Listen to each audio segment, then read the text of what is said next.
you want to do.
Good afternoon, everyone, and welcome. Thank you for joining us. We will continue to attempt to let everyone in who is on their way. And again, just for those who have just joined us, if you wouldn't mind, please making sure that your microphones and everything is on mute. And again, if you have your video on, just bear in mind that potentially your image and picture will be getting recorded and sent around to everyone who wants to see. So if you wanted to have your microphone off, that'd be amazing. And if you didn't want your video on, that would all be good too. So, oh, I need to share the screen. You would think that I would know this by now.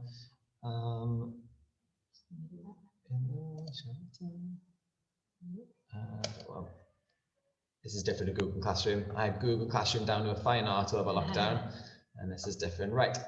Okie doke. We're sharing the screen.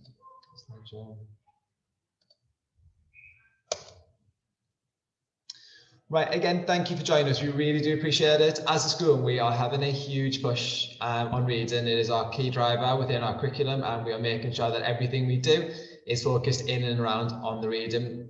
The presentation itself is going to last sort of about 15-20 minutes, and touch wood, if we can keep to our timings, there will be an opportunity as well for questions to be asked.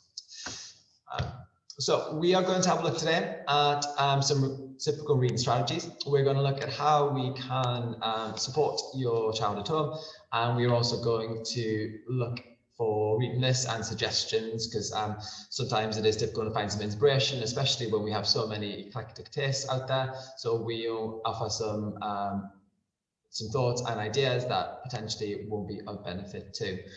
All the resources, as in the PowerPoint and things, will be getting sent out. So we're not going to obviously talk through every single slide, but what we are going to do is provide you with the slides. So if you did want to read them or go through in more detail, then obviously you're more than welcome to do so.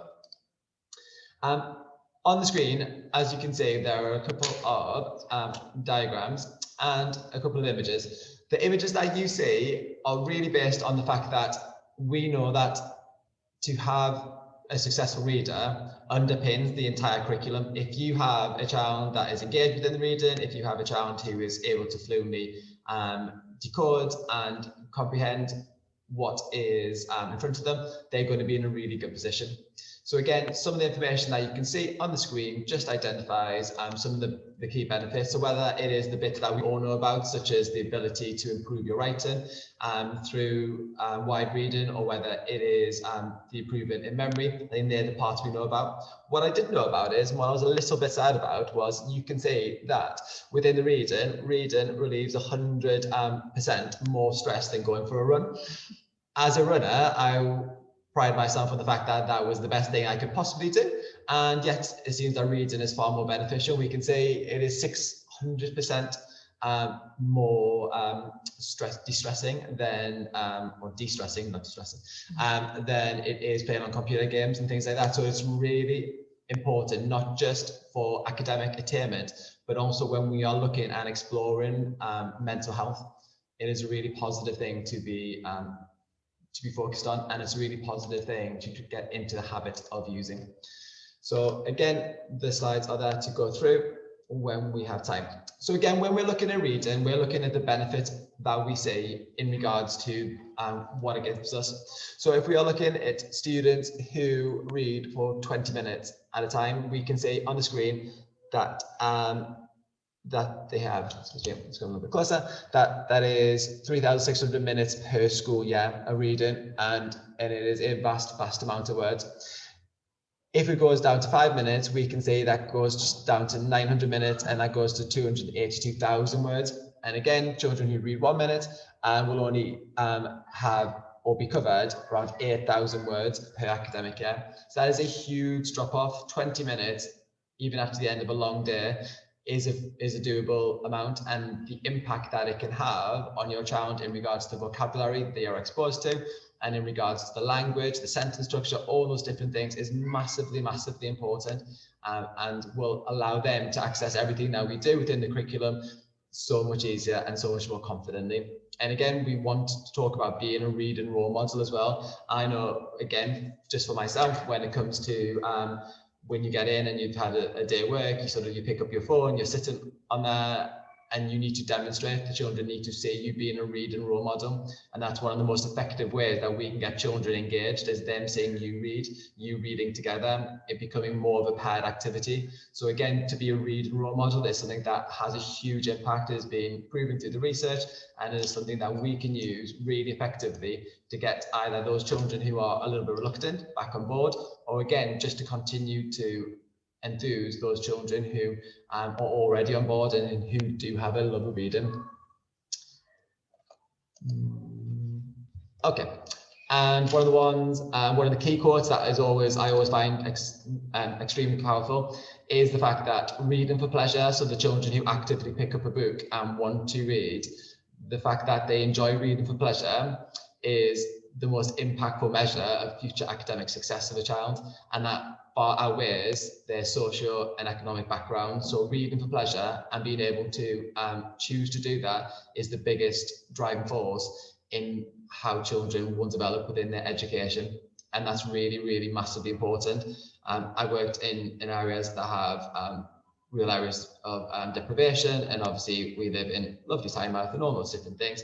However, it's still a really important driving factor. We want children to have a love of reading, and a love of reading will ultimately lead to greater success.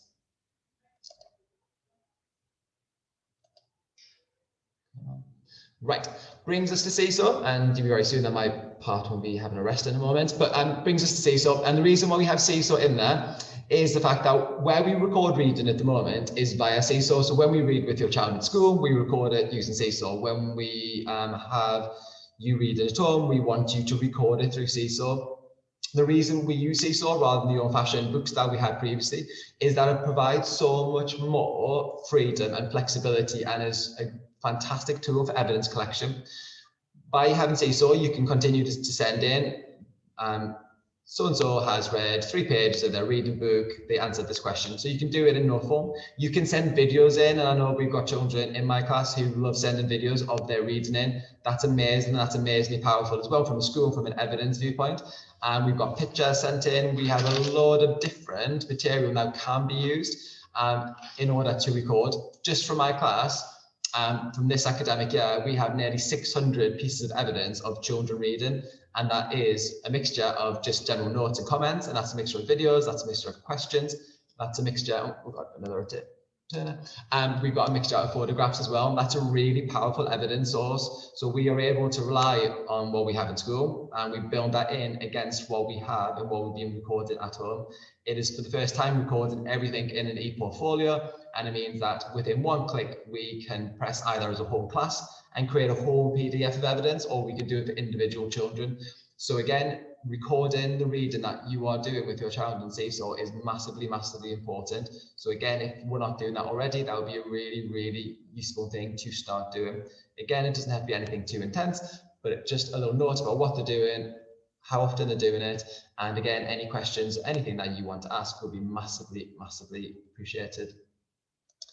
That brings us on to a little bit looking at the objectives that are used again within 3-4. So again, when we are looking at the question inside, and we are going to come back to this in a moment when we explore the reciprocal reading, when we are looking at the question inside of it, we have these are the objectives. So these are some of the Year 4 objectives that the children will be working towards. So again, without wanting to go through them and without wanting to take up too much time, simply reading off the screen, it's ones like use the inference introduction to work out the characteristics of different people from a story. So again, this can be really useful when it comes to reading with your child. So again, can you tell me how we know this about a character? How is this character different? How's the main character different to the bad character? How is this character changed over time? And with everything we do, we want the children to be relating that back to the text, looking for evidence to support their viewpoints. I think that's one of the big changes from Key Stage 1 to Key Stage 2 is the requirement to have the evidence and to be able to find things within the text to support. So again, the next bit has just a couple more of the strategies in there. So again, when you sort of rewind this or when you get the sort of the handout, you'll be able to have an understanding of the coverage. If you're a Year 4 parent and you want to see what the objectives that they're working towards are, and if you are listening and you are a Year 3 parent, you'll be able to see where they need to get to by the end of the next academic year. Oh, it's still me. It's still you. It's still me, sorry. You will get to Mrs. Stewart, I promise.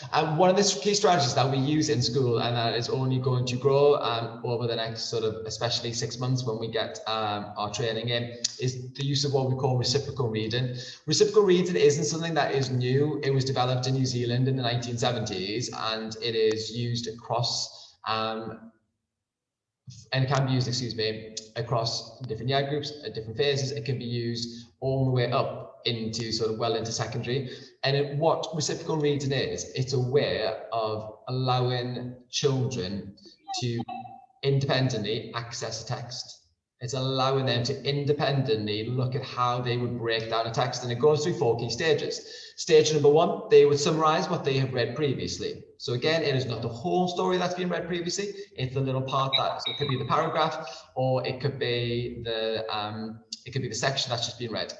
They would then read silently in their head, because we all know that when children read aloud, they focus so much on the fluency side that they find it. Oh, I think some people have their microphone on. It would be all right if that got turned off, please. Thank you very much. Some people focus so much on the fluency side that they find it really difficult to then do the comprehension. So we get the children within these sessions to read in their head. We then allow the children to come up with questioning. And when we question, the question isn't just us asking the children questions. It is the children asking their own questions and what would they like to explore that would allow them to, what would they like to explore to allow? We're just doing a parent workshop. Could you just hold it off? Is that all right? Sorry, we're just about 10-15 minutes. Is that okay? Thanks. Sorry guys, we're just about to be told that we're doing a fire alarm test, so we'll just ask them to pause it.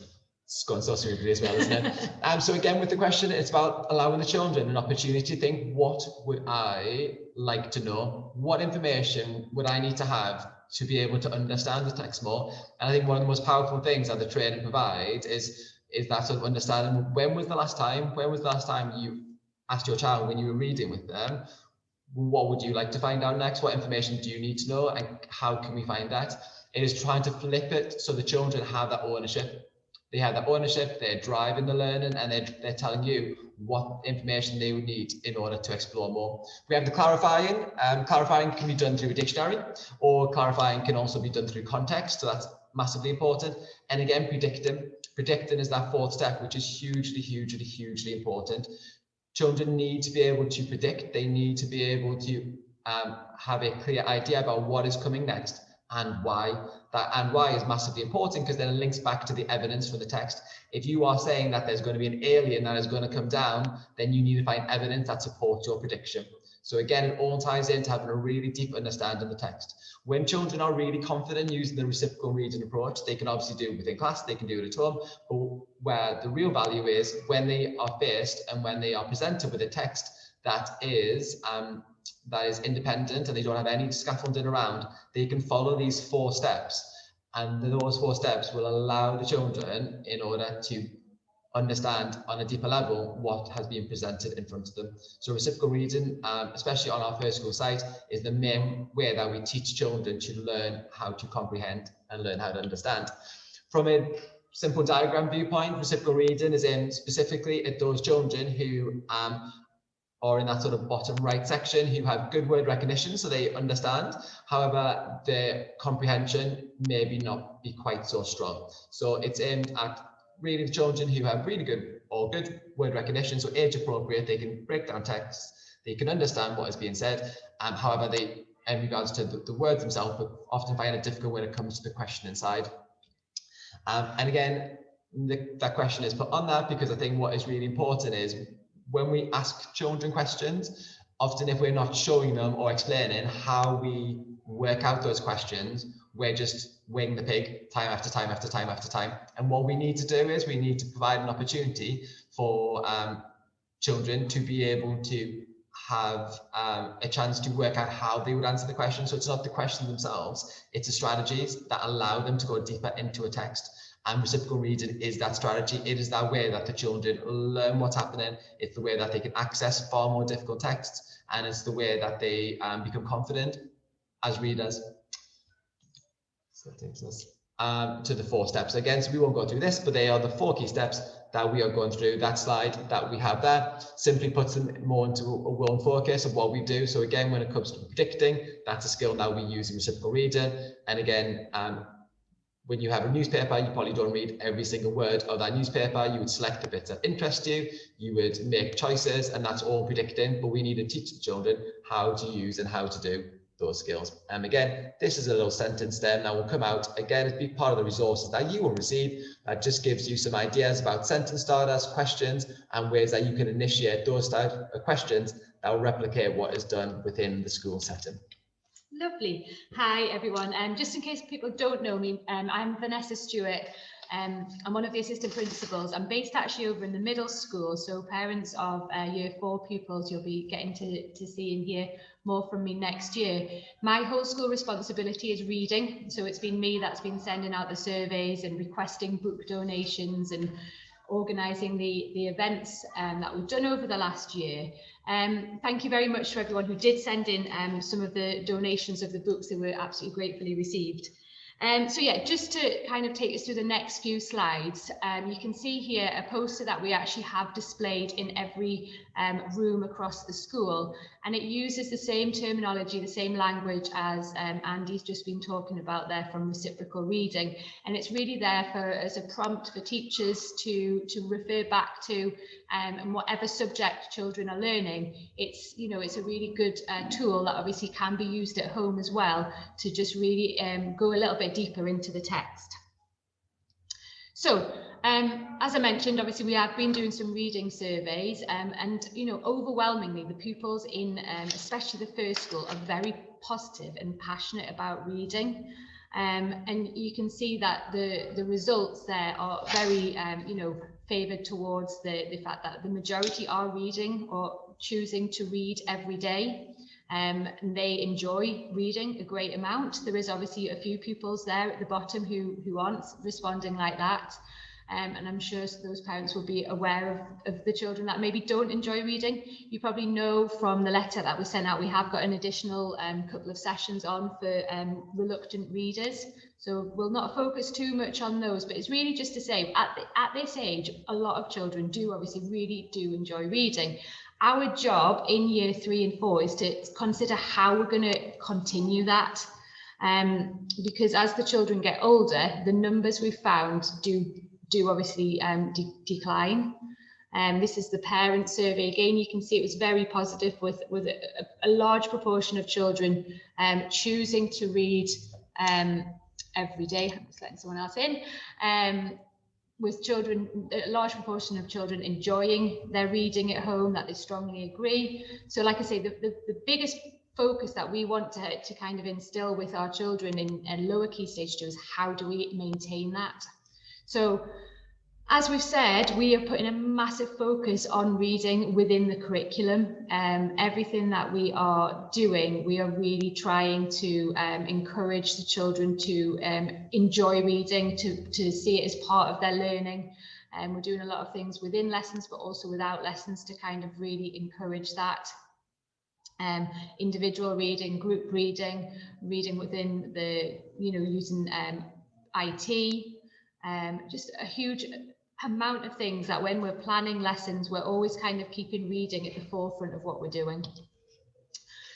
So 83% of children love being read to, but most parents stop reading to their child by the age of 8.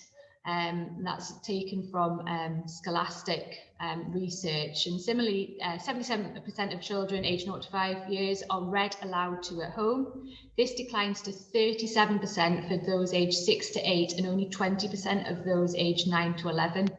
I've got a little boy in year 4 and I can totally understand where this research comes from. That, he is able to read independently now. He is able to, go up to his bedroom or to the other room and read a school book. But what we're really trying to say from our point of view, I think personally, this is my biggest kind of message from this evening, is that the more you can continue the habits that you've developed in reception and Key Stage 1, the better. Trying to not only listen to your child read, that's great, but actually still reading to them, choosing books that they wouldn't be able to read themselves necessarily, so that step up. And actually still finding the time, if at all possible in our busy lives, to actually read to your child and, have that kind of love of reading, and hearing you feel passionate about a book. I know obviously I've taught for years in Key Stage 2, but as I've had a boy that's gone through, over the last couple of years, I've read so many more books that I hadn't actually read, and him seeing me read those to him, don't get me wrong, I'm certainly not perfect. I'm still always battling the computer games and the multiple clubs and activities that they do, but trying to find that 10, 20 minutes a day to really prioritize reading is so important. So like I say, building a reading culture at home. Not all the children want to pick up a book, so audio books are absolutely fine as well. In fact, are really positive. Still getting them to listen to that story. It's still getting them to use their imagination. It's extending the vocabulary.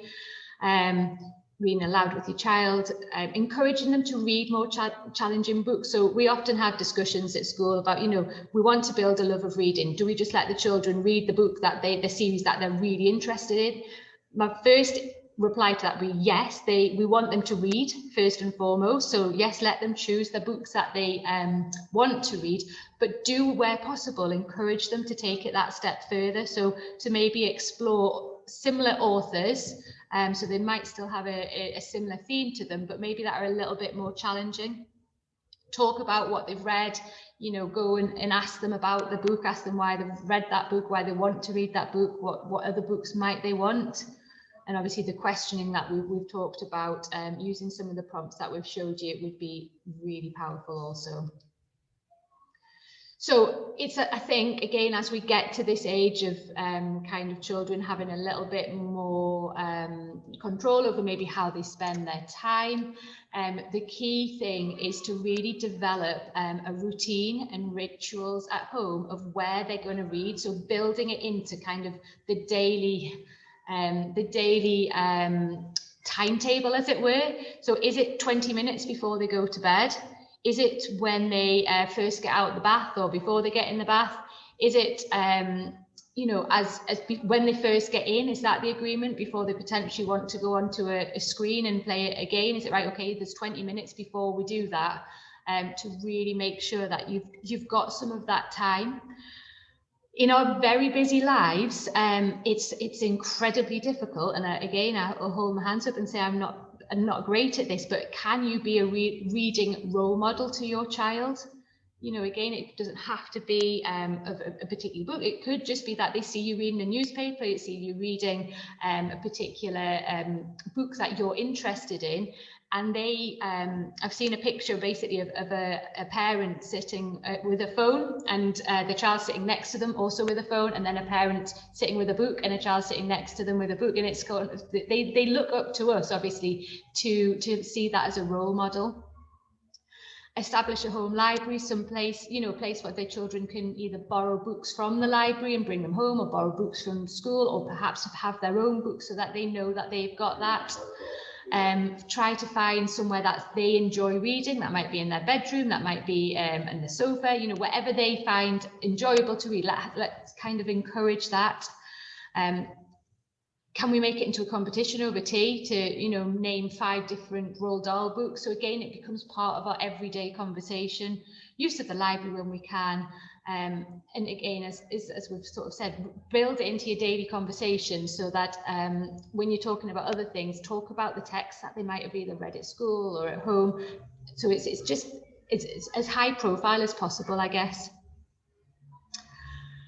Some tips for us, you know, if your child's struggling with the reading, it might be that you need to take a break. If they're not enjoying a book, don't sit there and slog at it. I know that some children, they might, you know, need a break every 5 to 10 minutes. That's absolutely fine. Build it into your daily routine, as we've said. If your child's got a particular interest, be it a particular computer game or a football or a sport or a hobby, let them choose books about that. Looking at technology, encourage your child to be an author. So can they write the next chapter? Can they draw a picture about it? You don't always have to read the most challenging books. Sometimes it's nice just to go back to a book that they read 2 or 3 years ago and let them read that to you, and they'll be really pleased that instead of it being read to them, they can now read it to you. Or maybe if they've got younger siblings, that's obviously a really good way of encouraging them to read as well. This is similar to what we've discussed with some question ideas that you might want to refer to, potentially just have stuck on a fridge. So that when they are reading, you can just kind of refer to them and just say, right, okay, you know, which part of this chapter did you find most interesting? Find a word to describe him or her. All of those sort of questions, that's just taking the reading to the next level, I guess. And it really will help them, obviously, when they're in school. Over to you, Andy. So what we've tried to do is we tried to find some books that we feel will be appropriate, some books that would be challenging, and sort of books that would have a bit of breadth to them as well, because obviously we tend to find that once you have a genre or an author that you like, then that's fantastic that you have that, but it's really important to go again a bit wider as well and have some recommendations. So again, on the screen are just sort of 6 books for year 3 and 6 books for year 4. That could be a really good starting point in regards to the pitch or the type of word count that we have in there, also the themes that are there too, but also authors that you may have heard of, but also ones that you haven't. I think a lot of the time when we look at books that children read, they read the same books that we read, or as a parent, again, that I read when I was little. And again, growing up, sort of, if someone asks you to name an author, Roald Dahl would be top of that list, and he is amazing. But there are so many new, exciting books out there.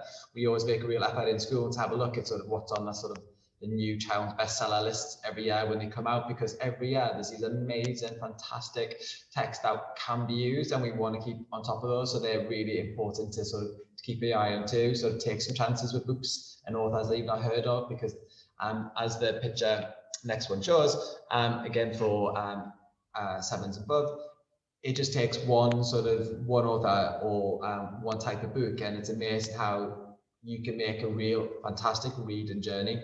So again, if you're having a look at the text by the different authors and where they can go and how they interact and intersect, there's so many variations out there, and there's an absolute world of texts and themes and stories and genres and styles and everything, and to try and get the children experience on those different lines. If you're taking the London Underground theme or just different themes, it's hugely important. We want children to have preferences, but we also want children to have exposure to all those different text types. And again, without wanting to go through and talk through every slide, this is going to be available for you on the resources that will be handed out. Lovely. Finally, this is the final slide, and this is just a list of useful links to basically websites where you will find some useful information. If you have a look under the King's Priory School website, we are developing a whole section which has got recommended reads for every phase across the school. and you'll also see some other links to, you know, the competitions and the upcoming events that we've got planned. The World Book Day website, actually, although it's been and gone, has some really useful things on as well. So they're just, you'll be able to click on the links and have a look in your own time. Finally, really the only other thing that I want to say, and then we will have a very quick opportunity for questions. It's fine, we've done that one. Is that Reading Plus, we have purchased a subscription for Key Stage 2 for Reading Plus for the next 3 years, all being well. It is a massively powerful tool, and I would really, really, really encourage parents, where possible, to try and find a couple of sessions at home for their child to do. If anyone doesn't have, I'm sure you do, but if you need any more information, you're not sure how to use it, please do let us know. The impact that we are seeing from the children who are using it regularly is really, really positive, with them making, you know, 2 years worth of reading gains within just a few months. So please do encourage that one whenever possible. Is there anything that you want to add? Like I said, I think they're the key things. I think in school, we're trying as much as we can to make sure that everything we share has a sort of a reading undertone and a reading theme. And I think the thing that is equally important is the fact that I know how much support that the children receive from home as well. There's absolutely lots and lots and lots. So from my point of view, and from a teaching point of view, it's just thank you for all the hard work that you put in. The fact that you've attended this meeting shows how much interest you have in developing and being on the right lines in regards to we're all pushing in that same direction. Reading Plus is fantastic. Record and Seesaw, it's invaluable. And again, just try and find those texts that your children love. If they can read for pleasure, if they can find things that they actively wish to pick up, then we're on to an absolute winner. Lovely, thank you. Does anyone have any questions? If you do, you just could maybe pop them in the chat.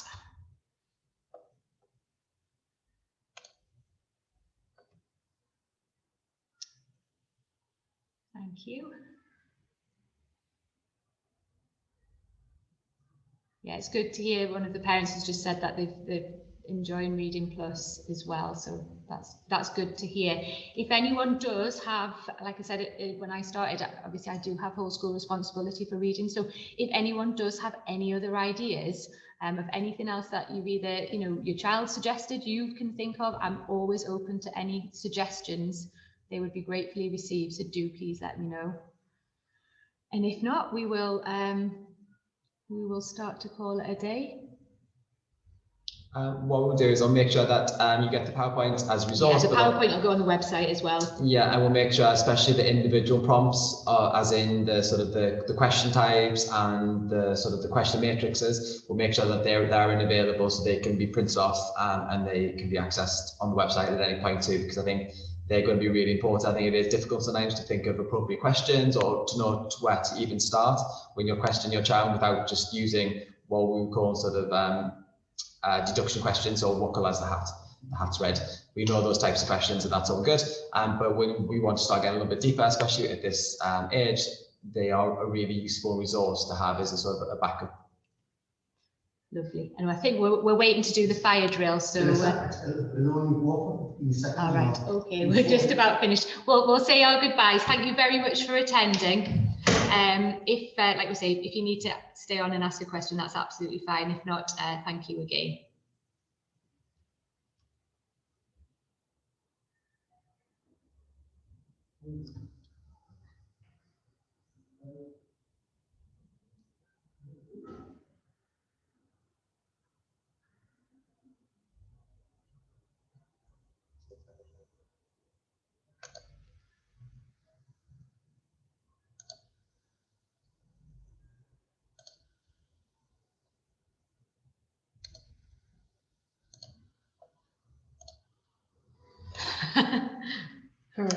Where's the fire alarm? Okay, well.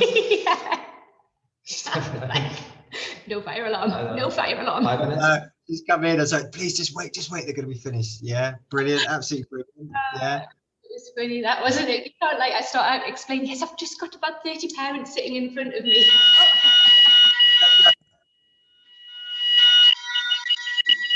Oh, to be fair, we could have probably coped with that. We could have. Yeah, it's been all right. Yeah, it's really good. Thank you. Yeah. Cool. Right, you. Andy, quite a day talking about reading. Yeah, Andy has as well. Earlier meeting. Yeah. All go with parents, isn't it? That's going to go into the actions, yeah, to support. So I'll put it in. Thank you. All right. See everyone later on. Yeah. What I'll do is